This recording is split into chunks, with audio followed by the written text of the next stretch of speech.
नमस्कार, मी कीर्ती गायकवाड. स्वागत आहे आपलं आय न्यूज 28 मध्ये. चला तर मग जाणून घेऊयात महाराष्ट्रातल्या ताज्या घडामोडी. शहापूर विधानसभेच्या तोंडावर ओबीसी आरक्षणाचा मुद्दा ऐरणीवर. आगामी विधानसभा निवडणुकांच्या पार्श्वभूमीवर शहापुरात ओबीसी आरक्षणाचा विषय चांगलाच गाजत आहे. ओबीसी समाजाचे हित जो उमेदवार संसदेत व विधानभवनात जाहीरपणे मांडेल, तसेच ओबीसींसाठी आरक्षणाचा मुद्दा प्राधान्याने सोडवेल त्यालाच आम्ही पाठिंबा देऊ.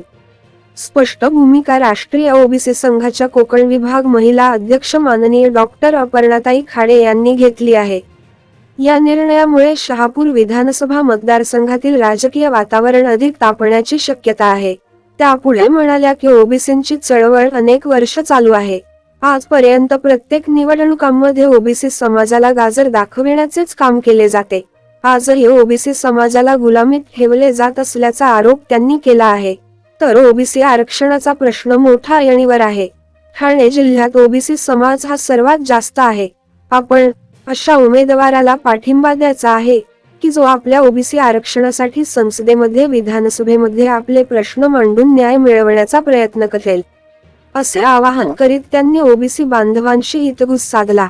तर राष्ट्रीय महासंघाचे कोकण विभाग अध्यक्ष माननीय वाघमारे सर म्हणाले की आम्ही गेली बरीच वर्षे ओबीसी आरक्षणासाठी लढा देत आहोत, परंतु ओबीसी समाजाला राजकारणी प्रत्येक वेळेस आश्वासन देऊन तोंडाला पाने पुसत आहेत. आजपर्यंत जेवढे पण नेते मंडळी सत्तेवर आली, त्यांनी ओबीसी बांधवांना कधीच न्याय मिळवण्यासाठी प्रयत्न केलेला नाही. ठाणे जिल्हा व कोकणात 65% ओबीसी समाज असूनही विधानसभा व लोकसभेमध्ये प्रतिनिधित्व मिळत नाही, हे मोठे दुर्दैव आहे, अशी खंत महासंघाचे अध्यक्ष माननीय श्री वाघमारे साहेब यांनी व्यक्त केली. तसेच स्थानिक पातळीवर जे प्रस्थापित आमदार आहेत, ते दर 5 वर्षांनी आळीपाळीने निवडून येतात. त्यांना खरे स्थानिक प्रश्नांची जाणीवच नाही. खऱ्या अर्थाने आजपर्यंत त्यांनी ओबीसीचा प्रश्न एकही हाताळलेला नाही.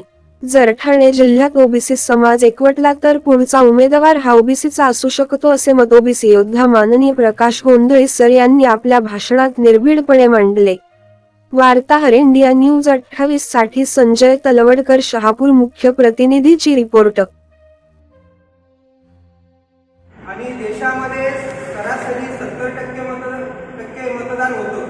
त्यापैकी आमचा ओबीसी 60% असलेला जर 50% जागृत झाला आणि त्यांनी 1 मतदान केला तर देशामध्ये सत्ताधारी पक्ष पण ओबीसी असेल आणि विरोधी पक्ष सुद्धा ओबीसीचा असेल. आता उदाहरण झालं, आता आपण सध्या स्थानिक पातळीवर विचार करतो तर आपले जे प्रस्थापित आमदार आहेत, आळीपाळीने निवडून येतात, यांना खरे स्थानिक प्रश्नांची जाणीवच नाही.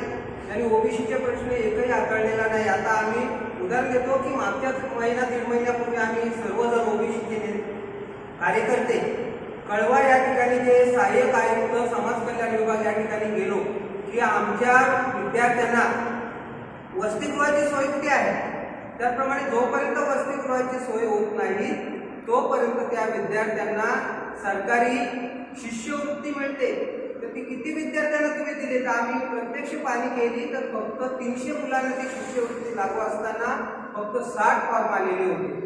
या अवस्था काय, म्हणून आम्ही त्या ठिकाणचे सहाय्यक आयुक्त समाधान इंगळे यांच्याशी बातचीत केली. तर म्हणजे तात्काळ आम्ही वसतिगृह सुरू करतोय, नाही सध्या सोय झाली तर आम्ही भाड्याने घेतोय. आणि ही जी मुलं 60च मुलांचे अर्ज आलेले आहेत त्याच्यासाठी जाहिरातबाजी का तुम्ही करत नाही असा प्रश्न आम्ही त्यांना विचारला. त्यावर त्यांची एकदा जाहिरात आली